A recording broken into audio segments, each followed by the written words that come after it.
ચાલો નમસ્તે વિદ્યાર્થી મિત્રો, સરસ મજાના ટોપિકની સાથે આજે શરૂઆત કરવા જઈ રહ્યા છીએ અને આજનો ટોપિકનું તમે ટાઇટલ જોઈને ખ્યાલ આવશે. શું છે તો કે એક્ટિવ એન્ડ પેસિવ. આ કર્તરી અને કર્મણી પ્રયોગ જે છે તે ખૂબ જ મહત્વનો અને એકદમ સરળ ટોપિક છે. આજે આપણે તેની સંપૂર્ણ વિગતે માહિતી મેળવવાનો પ્રયત્ન કરીશું. અને જે વિદ્યાર્થીને એક્ટિવ અને પેસિવની અંદર જો કોઈ પણ સમસ્યા છે તો આના 4 થી 5 ભાગ જે છે તેને જોઈ લેશે તો 100% સચોટ અને સારી રીતે આના જવાબ છે તે આવડી જશે. બરાબર. આ ટોપિક જે છે તે 9મા ધોરણથી લઈ અને 11, 12, 9, 10, 11, 12 ત્યાર પછી કોલેજની અંદર અને કોમ્પિટિટિવ એક્ઝામમાં પણ ખૂબ જ પૂછાતો છે. તો આપણે અપ ટુ ડેટ ત્યાં સુધી લઈ જવાના છીએ. આ ટોપિકને સમજવાનો પ્રયત્ન કરશું અને જોશું કે કઈ રીતે આ વાક્ય જે છે તે એક્ટિવમાંથી પેસિવમાં રૂપાંતર થાય છે. કઈ બાબત છે તો કે જો સમજણ સાથે નિયમો, સમજ સાથે નિયમો, ઘણા બધા ઉદાહરણો, પ્રેક્ટિસના સવાલો, બધી બાબત તમારી સમક્ષ રજૂ કરવા જઈ રહ્યો છું. ચાલો શરૂઆત કરીએ અને જોઈએ કે એની અંદર શું આવે છે અને કઈ રીતે એની શરૂઆત કરવામાં આવે છે. તો જો સૌ પ્રથમ જ તમારી સમક્ષ સરસ મજાની શું આવેલું છે તો કે નિયમો આપેલા છે. પહેલી બાબત કે વાક્ય જે છે તે એક્ટિવમાંથી પેસિવમાં રૂપાંતર ક્યારે થાય. તો સૌથી પહેલી મહત્વની ચર્ચા એ છે કે જો વાક્ય જે છે તેની અંદર કર્મ હોય તો અને તો જ વાક્ય છે તે પેસિવમાં રૂપાંતર થઈ શકે છે. નકર તે વાક્યનું પેસિવમાં રૂપાંતર થતું નથી. ટૂંકમાં કહીએ તો કર્તરી વાક્ય હોવું જોઈએ અને અંગ્રેજીની અંદર કહીએ તો ટ્રાન્ઝિટિવ વાક્ય જે છે તેનું જ વાક્ય શું થશે તો કે પેસિવમાં રૂપાંતર થશે. પણ જે આ 5 નિયમો જે છે તેની આપણે વિગતે ચર્ચા કરીએ તો સરસ મજાના નિયમો છે તે જોઈએ. સૌપ્રથમ શું કીધું છે તો કે અહીંયા કર્મની વાત છે. કર્મને કર્તાના સ્થાને મૂકવું. કર્મ જે છે એટલે કે આપણી જે વાક્ય રચના કઈ છે, સામાન્ય વાક્ય રચના તો કે આવી છે કે કર્તા પ્લસ ક્રિયાપદ અને કર્મ.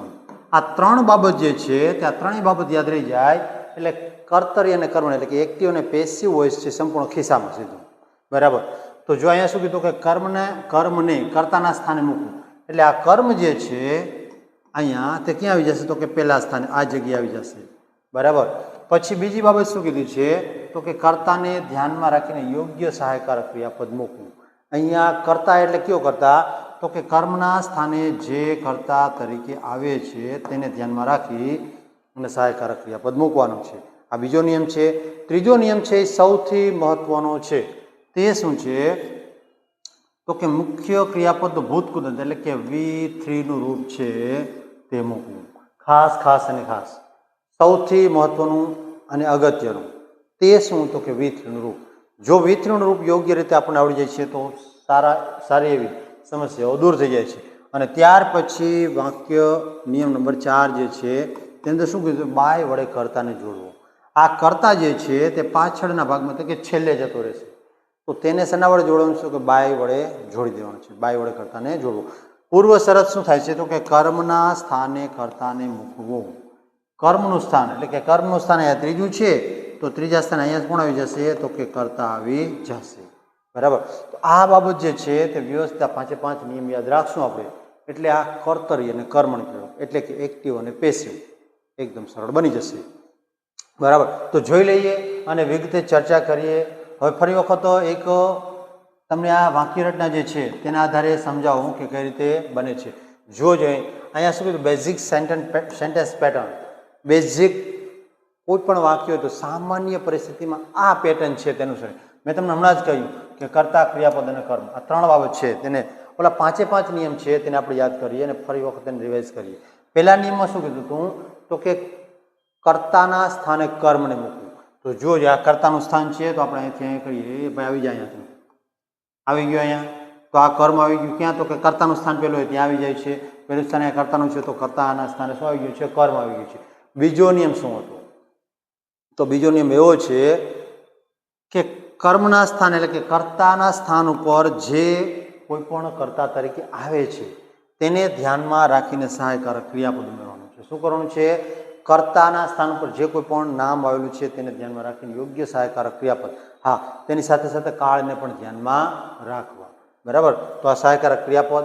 ત્રીજો નિયમ મેં તમને કીધું સૌથી મહત્વનો તે ક્રિયાપદનું ભૂતકૃદંત રૂપ મૂકવાનું થાય. શું થાય તો કે ક્રિયાપદનું ભૂતકૃદંત રૂપ. મૂળ રૂપને અહીંયા કેવું આવી જશે અહીંયા V3, અહીંયા છે V1, અહીંયાથી જાય છે 3 બરાબર. અને ત્યાર પછી બાય વડે કર્તાને જોડવું 4 નંબરના નિયમમાં કીધું. આ બાય જે છે તેને જોડવા માટે કોની જરૂર પડે? બોલો, કર્તા છે તેને જોડવા માટે કોની? તો કે બાયની જરૂર પડે. ગુજરાતીની બાય નથી, યાદ રાખશું બરાબર. અંગ્રેજીમાં બીવાય એટલે કે ના દ્વારા. હવે અહીંયા સૌથી છેલ્લો નિયમ એ શું છે? તો કે કર્તા. તો કે કર્તાને ક્યાં મૂકી દેવાનો છે? તો કે કર્મના સ્થાને મૂકી દેવાનો છે. કર્તા આવી જશે કર્મના સ્થાને અને કર્મ આવી જશે કર્તાના સ્થાને. આ સામાન્ય નિયમ છે. બીજી બાબત ખાસ યાદ રાખવાની કે વિભક્તિમાં ફેરફાર કરવો પડે. અહીંયા કર્તા વિભક્તિ છે તો અહીંયા કર્મ વિભક્તિ આવી જશે. શું આવે? કર્તા છે અહીંયા કર્મ વિભક્તિ બની જશે અને અહીંયા કર્તા જે છે તેના સ્થાને કર્મ આવી જાય એટલે શું આવી જાય છે અહીંયા? તો કે કર્તા વિભક્તિ.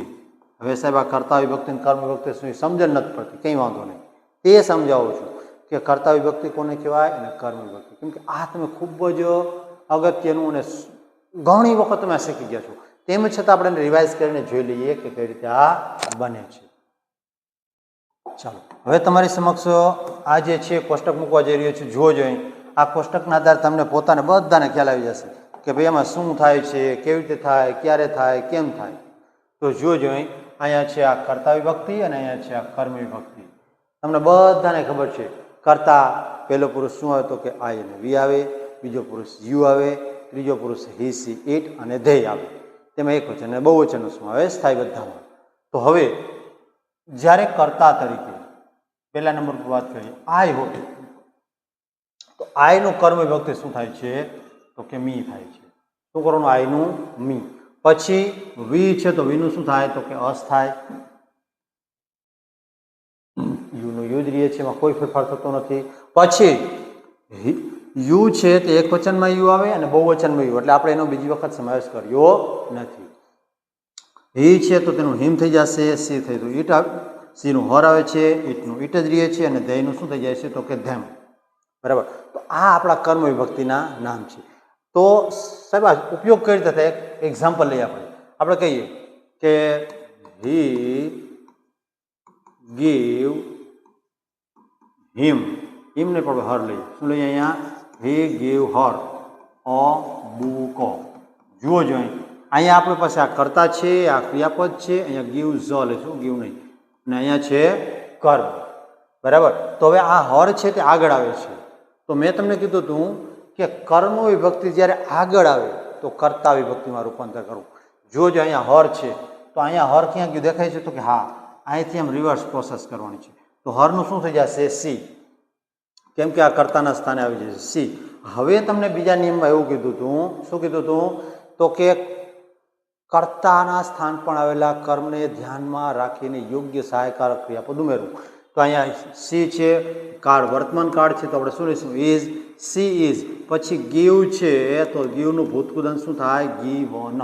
પછી અહીંયા નિયમ નંબર 4 ની અંદર બાય દ્વારા કર્તાને જોડવાનું છે અને હી જુઓ જેમાં ક્યાં છે? તો કે આર્યો. અહીંયા હી છે તો હીનું શું કરી નાખવાનું છે?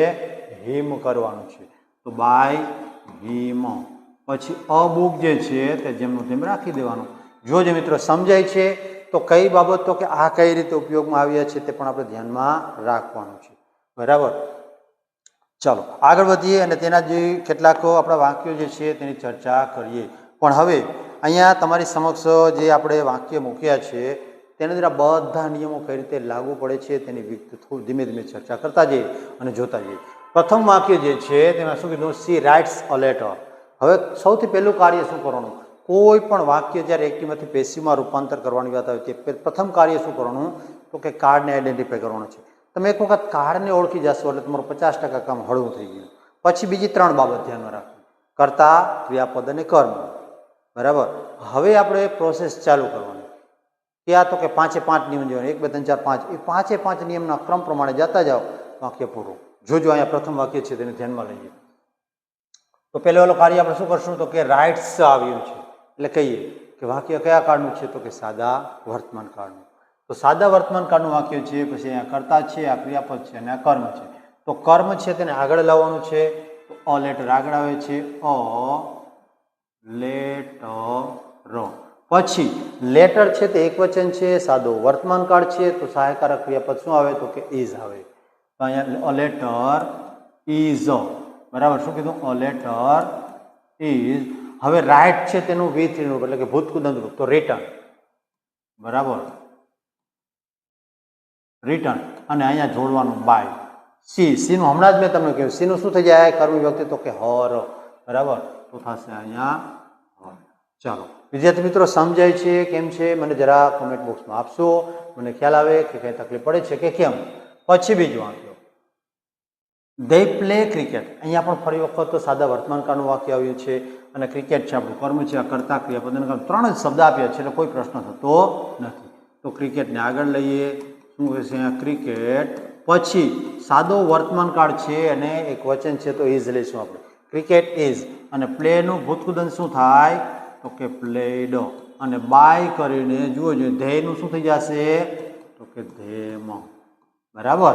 આ પ્રમાણે રામ ક્લીન્ડ ધ રૂમ.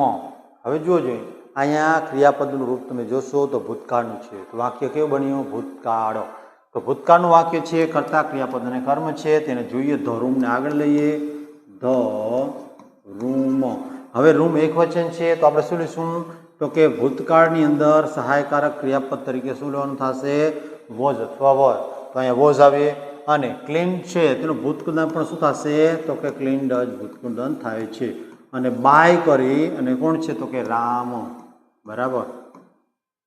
ચાલો વાક્ય number 3, the teacher gives lesson. ફરી વખત વાક્ય સાદા વર્તમાનકાળનું છે, ગીવ્સના આધારે ખ્યાલ આવે છે. આ લેસનને આગળ લઈએ. શું આવશે? લેસન. લેસન પછી ઇઝ, ગીવનું શું થઈ જશે? Given by teacher. ચાલો જોજો વિદ્યાર્થી મિત્રો, સમજાય છે? બરાબર. I bought a new car. ભૂતકાળ. જો અહીંયા આવ્યું બોટ, બાયનું ભૂતકૃદંત ભૂતકાળનું રૂપ છે, તો શું કરશું આપણે? અહીંયા કાળ કયો થયો? ભૂતકાળનો. તો ન્યૂ કારને આગળ લઈએ. અ ન્યૂ કાર વોઝ. અને બોટનું ભૂતકૃદંત શું થાય? તો કે બોટનું ભૂતકૃદંત બોટ જ થાય. અને બાય કરી અને આઈ છે તો આઈનું શું થશે? તો કે મી, બાય મી. હવે ધે કમ્પ્લીટેડ ધ વર્ક. ફરી વખત કમ્પ્લીટેડ કયું કાળ છે? તો કે ભૂતકાળ. તો અહીંયા શું કહીશું આપણે? ધ વર્ક, બરાબર. શું કહીશું અહીંયા? The work. અને ભૂતકાળ છે તો શું લઈશું? વોઝ.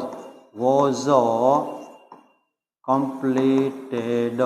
અને બાય કરીને શું થશે? તેનું બાય કરીને ધેયનું ધેમ. ચાલો સમજાય છે અહીંયા? તો શું થશે? ધેમ. જોજો વિદ્યાર્થી મિત્રો કઈ રીતે વાક્યો બને છે અને કઈ રીતે કર્તા ક્રિયાપદ કર્મ છે ઇન્ટરચેન્જ થાય છે. એકદમ સિમ્પલ અને મજેદાર છે. અને આ જ પ્રકારના વાક્ય અથવા આ જ વાક્યને તમારી બુકની અંદર લખો, જાતે પ્રેક્ટિસ કરો, જેથી કરીને ખ્યાલ આવે કે ભાઈ ક્યાં આપણે ભૂલો પડે છે. નેક્સ્ટ જઈએ અને ચર્ચા કરીએ, બરાબર. બીજા વાક્ય છે તેની ચર્ચા કરીએ આપણે. હવે પછીનું વાક્ય જે છે, સી વિલ પ્લે. પ્લે ને પણ હેલ્પ યુ. શું? She will help you. કાળ કયો થશે? વિલ આવ્યું છે તો આપણે કહીશું અને ભવિષ્ય કાળ, બરાબર. ભવિષ્ય કાળનું થોડું અલગ રીતે એક્ટિવમાંથી પેસિવમાં રૂપાંતર થાય છે, પણ જોઈએ આપણે. તો યુને આગળ લઈએ તો શું થશે? યુનું યુથ થશે, યુ. પછી અહીંયા શું થશે? વિલ. અને અહીંયા વધારાનો શબ્દ શું ઉમેરવો પડશે? તો કે બી ઉમેરવો પડશે. You will be. અને હેલ્પ જે છે તેનું ભૂતકૃદંત શું કરી નાખવાનું? હેલ્પડ. અને બાય કરીને શું થશે? તો કે સીનું હર. ચાલો અહીંયા શું વધારે નોંધવાની બાબત છે મિત્રો? તો કે અહીંયા એક વધારાનો શબ્દ ઉમેરવો પડે છે, જે ટુ બીનું રૂપ છે તે, બરાબર. બી બેઝિક રૂપ છે તેને અહીંયા ઉમેરવું પડે છે. પછી the police arrested the thief. તો અહીંયા ફરી વખત વાક્ય છે તે ભૂતકાળનું છે, તો પછી આપણે થીફને આગળ લઈએ, બરાબર. શું કહીશું? The thief. પછી એક વચન છે તો વોઝ. અને અરેસ્ટેડ. અરેસ્ટેડ બાય કરીને શું આવશે? ધ પોલીસ, બરાબર. જુઓ જે મિત્રો કઈ રીતે બને છે. C writes a letter. ફરી વખત વાક્ય સાદા વર્તમાન કાળનું આવ્યું તો શું આવશે? A letter is written by her. A letter is written by her. પછી the teacher praised the student, શિક્ષકે વિદ્યાર્થીના વખાણ કર્યા હતા. વાક્ય આવ્યું ભૂતકાળનું, તો શું આવશે? ધ સ્ટુડન્ટ્સ છે તે આગળ આવશે, ધ સ્ટુડન્ટ. પછી વાક્ય છે સાદા ભૂતકાળનું, તો શું આવે? તો કે વોઝ. અને પ્રેઝનું ભૂતકૃદંત શું થાય? તો કે પ્રેઝડ. અને બાય કરીને ધ ટીચર.